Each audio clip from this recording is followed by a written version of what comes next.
নমস্কার। আজ হচ্ছে 25শে ফেব্রুয়ারি 2020। আজকে আমি আমার এই জবা গাছগুলিকে প্রুনিং করব বা ছাঁটাই করব। এই জবা গাছের প্রুনিং করার সবচেয়ে ভালো সময় হচ্ছে এই ফেব্রুয়ারি মার্চ মাস। এই ভিডিওটি আপনারা শেষ পর্যন্ত দেখুন। আজকের শেষের দিকে আমি আলোচনা করব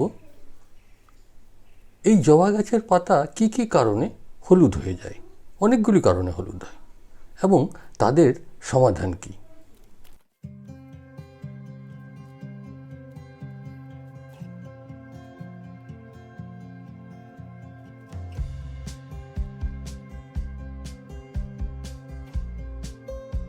গাছগুলিকে প্রুনিং করার 18-20 দিন পর এখন দেখছেন গাছগুলির গ্রোথ প্রায় শুরু হয়ে গেছে।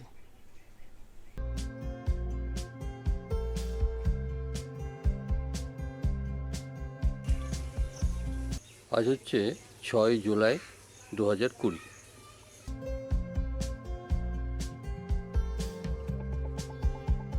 এইটা একটু ছেঁটে দেওয়া দরকার, কারণ এটা লম্বা হয়ে যাওয়ার জন্য এইগুলো লম্বা হতে শুরু করেছে। নমস্কার। আমি এই গার্ডেনিংয়ের কাজ ছাড়াও আরও কিছু কাজ করি। যেমন এই যে যন্ত্রপাতিগুলো দেখছেন, এগুলো সব আমার নিজে হাতে তৈরি। এগুলো কোনো কোনো যন্ত্র আমাদের গার্ডেনিংয়ের কাজে ব্যবহার হয়, আবার কোনো কোনো যন্ত্র আমার স্কাল্পচারের কাজে ব্যবহার হয়। এটা কামারশালা।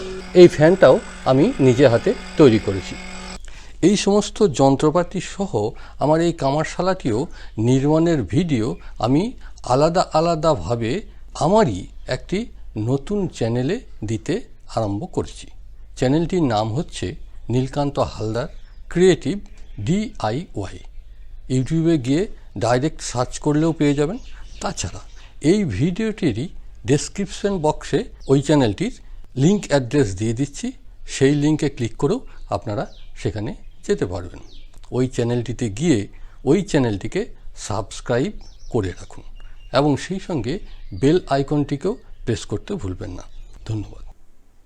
সবসময় মনে রাখবেন, বর্ষাকালে জবা গাছের জন্য গোটা সিজনে 3 বার, বর্ষার শুরুতে, মাঝে এবং শেষে, এই 3 বার অ্যান্টিফাঙ্গাস ব্যবহার করবেন। আমি অ্যান্টিফাঙ্গাস হিসেবে বেবিস্টিন পাউডারটি ব্যবহার করে থাকি।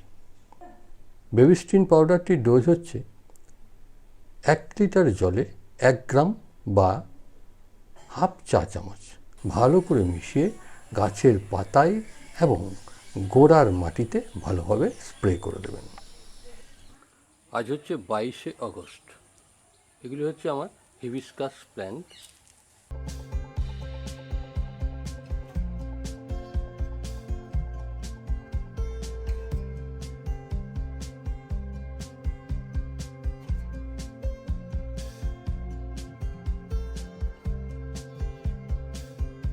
পাতাগুলো সব হলুদ হয়ে এখানে পড়ে রয়েছে। বেশি করে দেখলাম এই সাদাটা এবং এই পিঙ্কটা, এই গাছ দুটো বেশি ঝরেছে। আজ হচ্ছে 28শে আগস্ট 2020।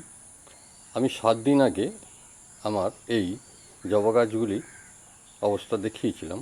এগুলোনে প্রচুর পাতা ঝরে পড়ছে।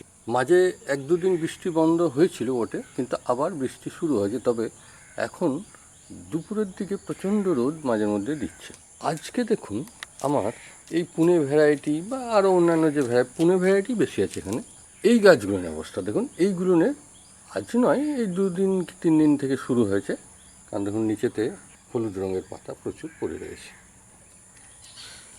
এই যে পাতা হলুদ হয়ে ঝরে যাওয়া, আমার দীর্ঘদিনের অভিজ্ঞতা থেকে বলছি, এখন যেটা হচ্ছে এর মধ্যে 2টো কারণ আছে। একটা হচ্ছে অতিবৃষ্টির পর হঠাৎ রোদ হলেই তখন ওদের একটা সর্দি গরমির মতো অসুখ হয়, সেটার কারণে এই পাতাগুলো হলুদ হয়ে যায় এবং খসে যায়। আরেকটা হচ্ছে প্রচণ্ড বৃষ্টিতে জল পেয়ে পেয়ে ওদের শেকড়ের মধ্যে একটা কি বলবো প্রতিরোধ শক্তি তৈরি হয়। এবং তারপর হট করে যদি জল কম পাই তখন কিন্তু একটা ওই কারণে, যেমন হয়তো 2-3 দিন বৃষ্টি হলো না, দেখা গেলো আমরা প্রচণ্ড বৃষ্টি হয়েছিল, মাটি জ্যাব করছিল, এই কারণে হয়তো আমরা তখন আর জল গোড়াতে দিলাম না 2-3 দিন। এবার এই যে কম জল দেওয়ার কারণেও এটা হয়, কারণ বৃষ্টি হেঁটে যাওয়ার পরেও গোড়ার মাটি যেন ঢাই হয়ে শুকিয়ে না যায় সেদিকেও লক্ষ্য রাখতে হবে, তাহলে হলুদটা হবে না। আর বর্ষাকালে যদি টানা বৃষ্টি হয়, দেখা যাচ্ছে যে দিন রাত এত বৃষ্টি হচ্ছে যে এই যে টবগুলো রয়েছে এই টবটা ভর্তি হয়েই থেকে যাচ্ছে।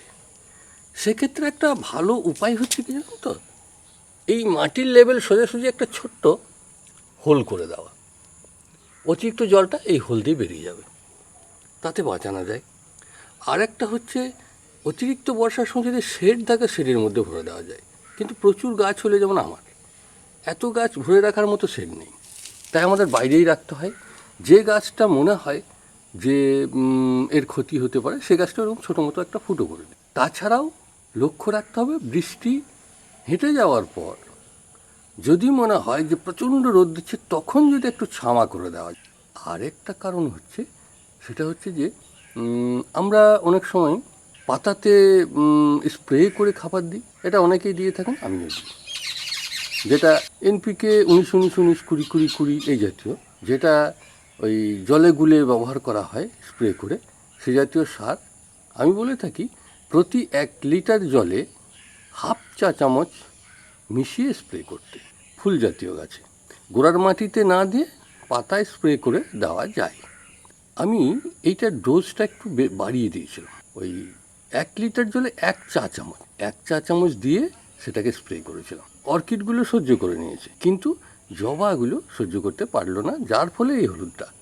অতিবৃষ্টির পর একটু আধটু রোদের প্রভাব পড়ার ফলে যে হলুদটা হয় সেটাও যেমন হচ্ছে, সেই সঙ্গে আমি NPKটা স্প্রে করেছিলাম, সেটা একটা ওভারডোজ হওয়ার কারণেও হচ্ছে। তাই সব সময় সমস্ত দিকেই লক্ষ্য রাখতে হবে। এর মধ্যেই দেখুন এই যে এই গাছের গোড়াগুলো লক্ষ্য করুন, এই গোড়াগুলো দেখুন, এইটা দেখুন, আর এই যে এইটা দেখুন, দেখছেন গোড়াতে কীরকম মাটিটা, পাতা। এই গাছটা প্রথম দিকে যখন প্রচণ্ড বৃষ্টি হয় তখন গোটা গাছটাই মানে ওই হলুদ পাতাগুলো হলুদ হয়ে পড়ে গেল, গাছটা হলুদ একদম, এখনও কাটেনি, এটা দেখে বুঝতে পারছেন তো, হলুদ হয়ে গাছটা অবস্থা মানে সে ঝাম খেয়ে যাওয়ার মতো। তখন সঙ্গে সঙ্গে আমি করেছিলাম কি, আমার ধরুন এই যে গাড়ি গ্যারেজটা রয়েছে, এই যে শেডটা রয়েছে, এই জায়গাটায় এই এই চাকাটার এই কাছাকাছি রেখে দিয়েছিলাম। তারপর আর ওই বৃষ্টির জলটা পাইনি, রিকভার করে গেল। এই যে দেখেই বুঝতে পারছেন এগুলো সব রিকভার করে গেছে। তার মানে যেটাকে মনে হবে যে গাছের পাতা হলুদ হওয়ার সাথে সাথে কলিগুলো, এই যে ডগাগুলো, মানে সব পাতাগুলোই কীরকম হয়ে যায়, এগুলো কিন্তু দেখুন এই গোড়াকার পাতা কিছু হলুদ হচ্ছে, ঝরে যাবে, আস্তে আস্তে রিকভার হয়ে যাবে, এগুলোর জন্য ভয় নেই।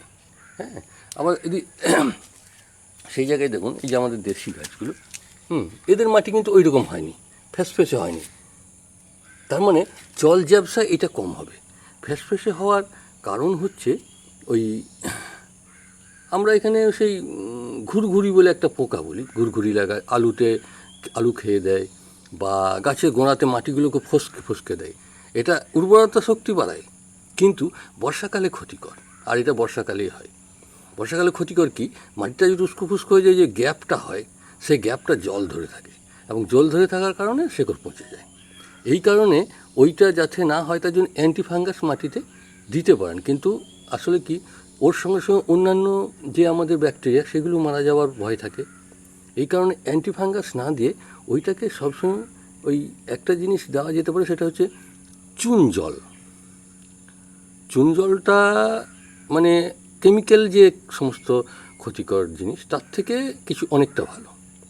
তাহলে ওই ক্ষেত্রে চুন জল, পাতলা করে চুন মিশিয়ে একটা জলের সঙ্গে সেই জলটা ব্যবহার করলেন, কিছুটা হলেও কাজ হবে। যাই হোক, ওটা এমন কিছু মারাত্মক নয়, তবে যদি মানে কোনো কিছুই করার দরকার নেই, শুধু যদি শেডে যে গাছটা মনে হবে যে ওইরকম উস্কো ফুস্কো মাটিটা হয়ে যাচ্ছে, তাহলে অতিরিক্ত জল যাতে না পায় সেই দিকটা লক্ষ্য রাখা, তার মানে সেটাকে শেডের মধ্যে ভরে দেওয়া, তাহলে আর কোনো অসুবিধা হবে না। সব গাছকে শেডে দেওয়ার দরকার হবে না, যে কোনো শেডে, আপনার বাড়ির চালাতে, দাওয়াতে, হ্যাঁ, মানে অতিরিক্ত জলটা পাচ্ছে সেই জায়গা থেকে সরিয়ে দেওয়া, ব্যাস। আর একটা হয়, সেটা যদি গোড়াতে কেউ রাসায়নিক সার ব্যবহার করে থাকে, বিশেষ করে নাইট্রোজেনটা, মানে যেটা ইউরিয়া হিসেবে আমাদের আসে, ইউরিয়াতে বোধহয় 40% নাইট্রোজেন থাকে। ওই সারটা যদি কেউ গোড়াতে ব্যবহার করা যায়, কিন্তু পরিমিত। এইরকম একটা টবের গাছে কোয়ার্টার চা চামচ বড় জোর, 1 চামচে 4 ভাগের 1 ভাগ, এটাতে তাও একদম গোড়াতে না, একদম এই টবের গায়ে গায়ে দেওয়া যায়। তাই আমি বলছি যে ইউরিয়াটা ব্যবহার করবেন, ইউরিয়া বা নাইট্রোজেনটা ডাইরেক্ট ব্যবহার করবেন না। খুব প্রয়োজন হলে এনপিকে, আমরা যে 10-26-26 বলে পাই, সেইটা এক একটা গাছে 7-8টা দানা দেওয়া যেতে পারে, ওই কোয়ার্টার চা চামচ। যাই হোক, আমি বলবো যেগুলো টবের গাছ, সেখানে ওই আমরা যেটা লিকুইড অর্গানিক ফার্টিলাইজার ব্যবহার করি সেটাই ব্যবহার করে যান। বিশেষ করে আমি যেটা ওই দেখিয়েছি, সেই ড্রামের লিকুইডটা ধরে নিয়ে, যদি ড্রামের লিকুইডটা না থাকে তাহলে আপনারা ওই শুকনো গোবরই হোক 2 দিন ভিজিয়ে রেখে তার জলটা ব্যবহার করতে পারেন, কিংবা যদি কাঁচা গোবর পেয়ে যান তাহলে পার লিটার 250 গ্রাম পরিমাণ কাঁচা গোবর নিয়ে জলে গুলিয়ে নিয়ে সেই জলটা ছেঁকে আপনি আপনার সারের সঙ্গে ব্যবহার করুন, একই কাজ, বরং ভালো কাজ করে। কাঁচা গোবরটা ভালো কাজ করে লিকুইড সার হিসাবে। ডাইরেক্ট কাঁচা গোবরটা গুলে সেই জলটা ব্যবহার করতে পারেন পাতলা করে, যদি নাও ছাঁকা হয়, ওর দানাগুলো থাকলেও বরং মাটিটাকে হালকা করবে, তাহলে দেখবেন মাটির গোড়ার মাটি হালকা থাকবে এবং ভালো থাকবে গাছ। জবা গাছে তো খুব উপকারী।